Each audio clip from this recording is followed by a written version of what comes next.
Okay, it's time for the Lions talk. Let's go ahead and recap the absolutely ballistic, crazy, supernatural 41-38 win over the Los Angeles Chargers. I hope all of you had the over and all of you had the David Montgomery rushing prop and whatever other scoring prop, because this thing was a points bonanza. My opinion, I texted our family group chat or the cousins group chat with Al and a couple of our other cousins last night. That was Jared Goff's best game as a Detroit Lion, period. 23 for 33, 333 yards, 2 touchdowns, no picks. Offensive line, phenomenal game. No sacks on Goff. They had no pressures from Ragnow, Penei Sewell, or Taylor Decker, I think. It was fantastic. It was a marvelous offensive performance. And also to mention the fact that he was doing it against one of the guys in the upper echelon at quarterback on the other side. Yeah. Having a real elite quarterback duel with Justin Herbert, who also had a pretty good game. He had the pick. We'll talk about the defense. But yeah. But Goff's game was incredible. He had, I think, 7 different receivers. None of them had more than 4 catches except for the fucking guy, Amon-Ra. He is just nasty. He bullies people. Fucking believable. He is like, I feel like it's mentally draining to try to cover this man. I feel like it has to be. Like, as a DB in the NFL, when you're going up against Amon-Ra, and he's putting up 8 catches, 156 yards, and a touchdown on you, and he's beating you down the field repeatedly, and then he comes in, runs a little slant, and then takes that for 20 yards.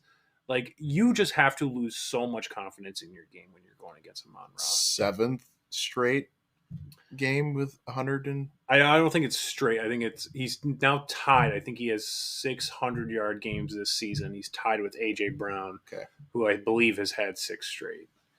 Because I think Amon had one earlier this year that was like 8 catches for 56 yards and a touchdown. But regardless... Another monstrous game. I think the bigger story, though, is also our run game looks incredible. Yeah, we really needed Monty back. Yeah. 12 carries for 116 yards, including a 75-yard house call. Did you see the funny little stat about that play? No. The longest run since 2011. Guess who it was? Reggie Bush. I don't know who was it. Javid Best. Oh, my God. A little blast from the past for you. Jahmyr Gibbs had 14 carries, 77 yards, 2 rushing touchdowns. He also tacked on 3 catches for 35 yards. Yeah, sorry. Targets. Just to say, too, like, thank God we have Monty back. Not to detract from Jahmyr Gibbs. He's finding his stride now. He's been excellent the last couple of weeks. We finally got him in a stride. Just the two of them as a tandem, though, is really going to be phenomenal. It's lethal. And especially if Monty, I mean, that 75-yard touchdown play was phenomenal. And also, I have to shout out, because it was, if this player doesn't make that block, Monty doesn't score. It's a 50-yard run, maybe. Yeah. Jameson Williams was full on sprinting to get a block up on Monty, to spring him loose. By doing that, he also blocked out Derwin James from behind. It was a phenomenal play from J-Mo as well. And Monty doesn't score that touchdown if J-Mo doesn't come up there and make that block. Yep. That gives me hope. Plays like that gives me hope. Because, I mean, at least he's out there not fucking moping around and shit. You know, he's playing hard every play. He did have a touchdown yesterday that got called back. But he recorded 2 catches on 2 targets for 18 yards. I agree with that, but you didn't draft him at 13, 12, somewhere around there, 14. Top 15 pick to be a blocker. No, we did not. But he's had a couple really good ones this year. You look at the production that Jordan Addison has been able to do. I mean, he's the only guy besides TJ Hawkinson now. And also the dude that the Chargers took this year. I mean, he kind of had his coming out game against us yesterday. Mm-mm. No, he had a couple good plays. He had a couple good plays. Touchdown, his first touchdown? Let me tell you, he has been pitiful this year. No, I know, but at least he's like had that game now where he's on the radar. I'm willing to bet he will remain pitiful after this week. All right. Quentin Johnston is who Al is referring to, had 4 for 34 on 4 targets, so he didn't have any dropped catches, which is good. But he also did have a touchdown late in the fourth quarter after 7 plays from the 1 for the Chargers. Fucking bums. We need. I think we really do need to start getting J-Mo more targets. You know what I found out yesterday that was really shocking? And I know that J-Mo actually is probably a big part of this. Did you know that we're second in the league in drops? That's really interesting, isn't it? Yeah, I don't. Other than J-Mo. Yeah. I guess I some from Reynolds maybe. I feel like it was more noticeable yesterday for some reason, but I feel like I saw Kenny drop some passes. Reynolds dropped some passes. Didn't know that. Didn't know that. So that was really interesting to kind of hear. But I don't know what they have to do to get J-Mo more targets. Well, interestingly, at this point, it has to be a preference. Interestingly, it's kind of like the same situation as Gibbs. Like where Gibbs really started rocking and rolling here when he got the touches. Yeah. When he got the time on the field. Rhythm. And his plays were designed for him, and he was like part of the game plan. J-Mo's still like a little like extra add-on to most plays. It feels like it's not like he's a primary component of them, and I don't think you're going to see the production that we all are salivating for from him unless he's got a ton of design plays for him and routes are schemed for him. I just don't think they're going to do that anytime soon because why would they? Because their offense is great. Their passing game is great. If you add a guy like Donovan Peoples-Jones, he was injured this week, I believe, which is why he didn't go. It's just another mouth to feed. But yeah, it's another guy in the field, a really productive receiver too. Like not just a pretty standard like guy. Like he was pretty damn good on the Browns, and it's another mouth to feed. Less opportunities for J-Mo. I don't know if we're going to see a lot of the big plays we want to see this year. I think that's kind of just where it's at. I had a real issue with the offense a couple weeks ago. I was talking about I feel like the explosive plays are no longer there. Listen to this tweet from Lions PR. Their offense in 2023 so far, they're first in 20-yard plays. They have 49. They're tied for first in 20-plus yard touchdowns with 13. They're second in net yards per game at 406.4.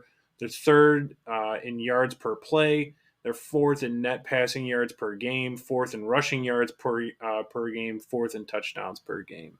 The offense has been humming. Yeah. And we also have to give some love before we move on to the defense. Got to give some love to the offensive line. Penei Sewell, listen, I mean, this guy's all pro, no doubt in my mind. Tackles with 250 plus pass blocking snaps this season. He's first in pressures allowed at 5. I feel like that he's got the least amount of pressures allowed. I feel like first in pressures allowed kind of, I don't know, sounds counterintuitive, right? Yeah. Tied for first in sacks allowed, 0. Tied for first in QB, God almighty, I cannot speak. QB hurries allowed with 4, and tied for fourth in QB hits allowed with 1. I feel like a lot of the PFF and ranking people, I think we've seen the Lions offensive line slowly climb to the number 1 spot this year. Yeah. Which I feel like, by the way, they battle with the Eagles. I know that we're homers, but I feel like coming into this year, it was a no-brainer. This team was number 1 O-line. I think the Eagles and them are 1A, 1B, and I know the Eagles have Jason Kelsey and Lane Johnson, but and their right tackle is really good too. Frank Ragnow is pretty damn good. Taylor Decker's pretty damn good. They are 1A, 1B, and with time will become 1A because those guys are not going to play forever. Yep. So, all right, now let's switch over to the defensive side of the ball because boy, oh boy, was it putrid. Do we need to stick on it that long? I mean, this game was a shootout. It was. There's not a lot to like here. A lot of sloppy penalties too. Like a ton of those sloppy penalties. Some penalties that you look at it and you're like, you're not calling that against 31 other teams. Oh, 1,000%. Yeah, it felt very classic. The one on 4th and goal, it was Sutton's second pass interference play, which really the first one was up for debate. The second one was just atrocious. They're not calling it against 31 other teams. I'm out of that mindset at this point where I'm just blaming the refs for everything. It was some bullshit There were penalties. some soft calls. There was a roughing the passer call that was bullshit. Like that one's bullshit because of the way that the rule is. Like, you cannot, no matter what the quarterback is doing, you cannot touch their helmet. I mean, yeah. He was actively throwing the ball, which is why I was like, having a problem with it. But I know what you mean. No, even when he's throwing the ball, you just you cannot touch the quarterback's helmet, which is stupid. No sacks on the play. This is my biggest thing with the defense right now. We get very little pressure from rushing 4, and when we do, for some reason, these motherfuckers cannot wrap the goddamn quarterback up. We had no sacks. We had a couple against, we can't get athletic quarterbacks. I'm not saying scramblers, because Justin Herbert, he's athletic, but he doesn't scramble around like Lamar does. I mean, he can, though. He can, absolutely. He's mobile. But he doesn't for the most part. It's just like, as soon as they get a remotely amount of pressure on him, for some reason, the quarterbacks are just able to step right up. You've seen it a ton of times with Lamar, Justin Fields, with Geno Smith, even like maybe not as much this year, but with Geno, but yeah, he still hit his over. Definitely see it. His over prop. I feel like the defensive line should have been addressed. I don't put it so much on the secondary. There were breakdowns, which I put on Aaron Glenn. The 4th and 1 play that Keenan Allen took to the house from like 40 yards out, that one was so fucking insanely obvious. I don't know why they didn't think that they were just going to let Keenan Allen run down the field on that play. It might have been the best game I've seen him have in a long time. Yeah, he fucking went absolutely crazy. He had 11 catches on 14 targets for 175 yards, 2 touchdowns. Got injured at one point. And came back and still tore them up. Yeah. Anzalone had a good game. I mean, he had 9 tackles. He was making some plays. I think he was large part in helping Kirby Joseph. No, wait. Was it Jerry? No, it was Kirby, right? Sorry. Kirby Joseph get that interception, which was a great play by Kirby. But other than that, like, there were no real highlights. Right? Yeah, I mean, it just wasn't just low lights. It wasn't a defensive game for either team. I mean, no, and you just got away from, and that happens. You see this sometimes. Yeah. You see this sometimes with high level teams. It's just like it becomes a points bonanza. Like we held, I think, the Raiders to 7 points when we played them on Monday Night Football.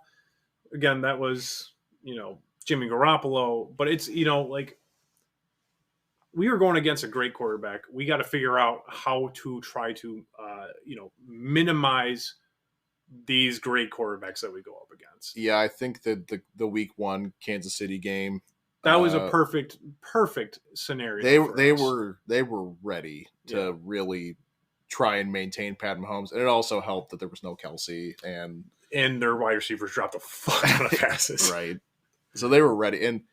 But I really do feel like, just unfortunately, with the way that this team is this season, the way that this defense is and this offense is, these marquee games that we're going to get into, they're going to be this.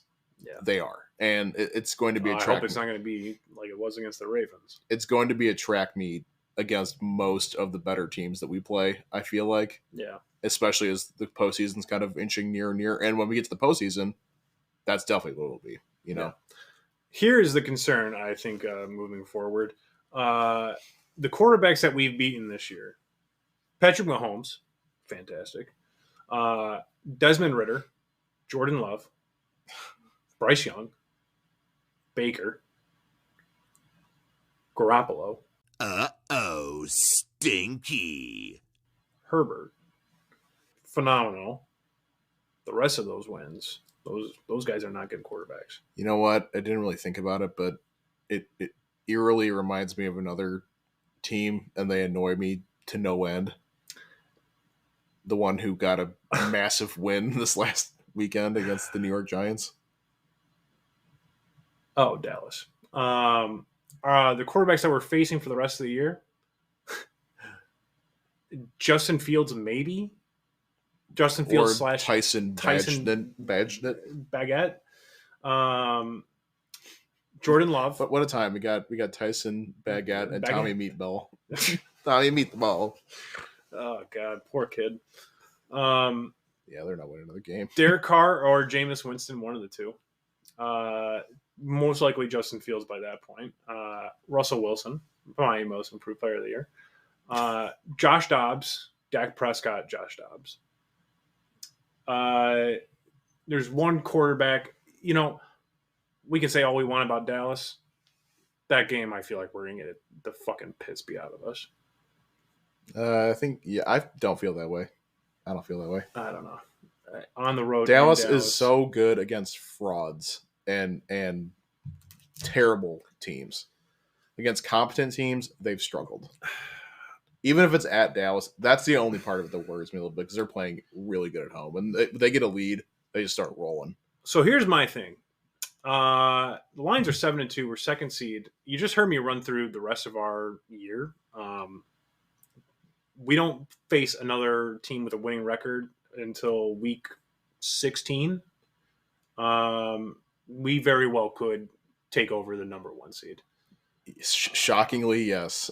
It's because you hear Philadelphia's schedule coming up. They are at Chiefs versus Bills versus 49ers, at Dallas, at Seattle, and then they got Giants, Cardinals, Giants.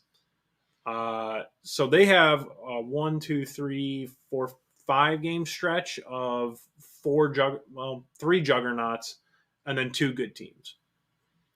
So we could very well get the number 1 seed.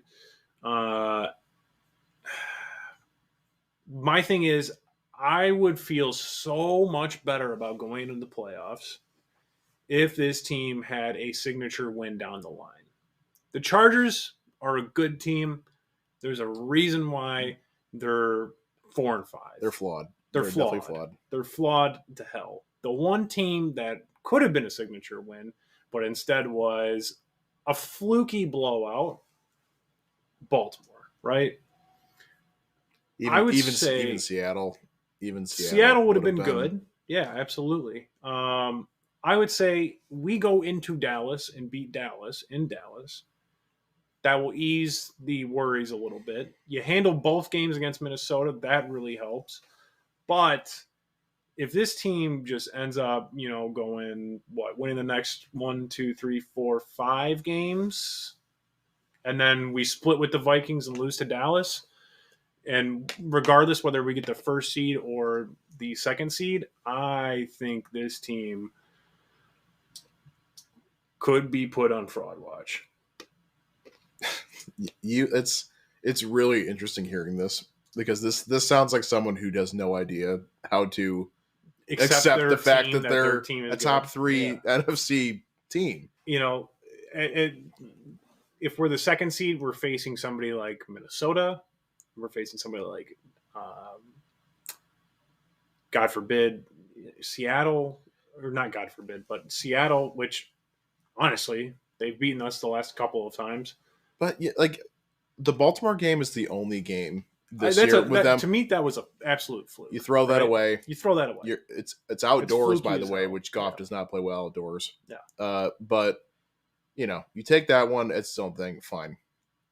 But the thing about this team, even if they play chumps the rest of the way here, for the most part, like the Bears, and they have a couple layup games here and there, and they have a really good record, and they have a really high seed, and then they get to the playoffs, kind of like you're saying, it's like, what's going to happen against, an iron sharpens iron, good matchup. I feel like besides the Baltimore game, they've matched up pretty well with everybody else. I mean, the Chiefs was a huge test.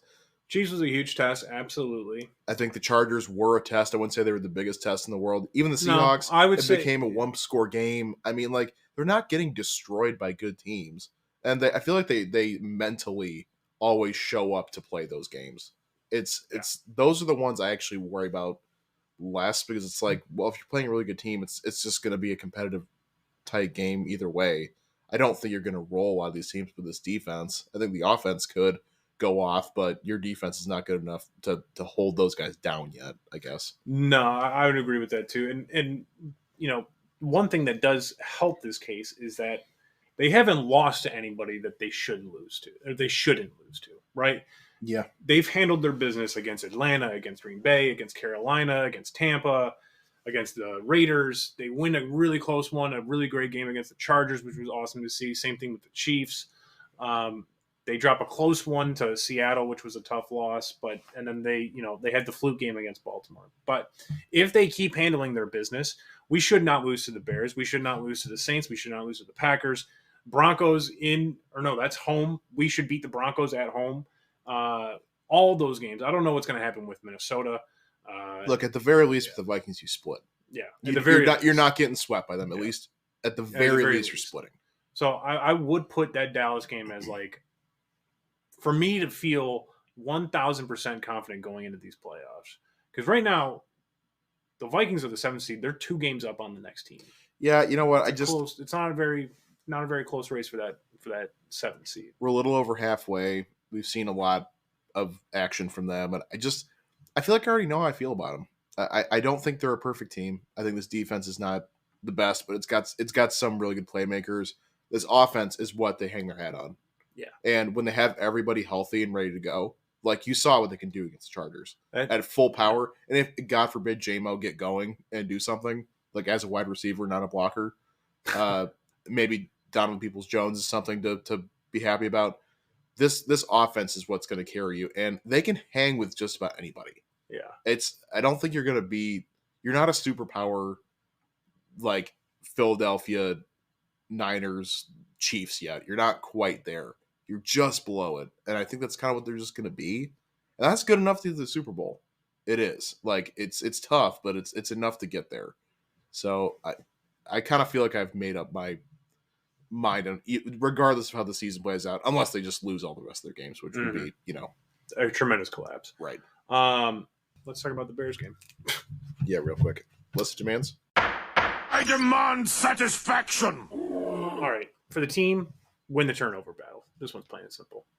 This team, the Bears, whether it's Baguette or Fields, I love this running gag where I think I'm up to 3 quarterbacks that I mispronounce their last names. Sorry about that. Whammy. Baguette, Tommy Meatball, Levi, Will Levis, Levi. Yeah. You call him Levi. No, I call him. No, wait, what? It was. Yeah, Will Levi. Yeah, okay. Will Levi and Tommy Meatball. We'll see who else gets added to that glorious list. I got my dad saying Tommy Meatball because we were watching the game and he's like, I was telling him about how we started calling him that, and by the end of the Raiders-Giants game, he goes, "I'm going to lose my fantasy game because of fucking Tommy Meatball."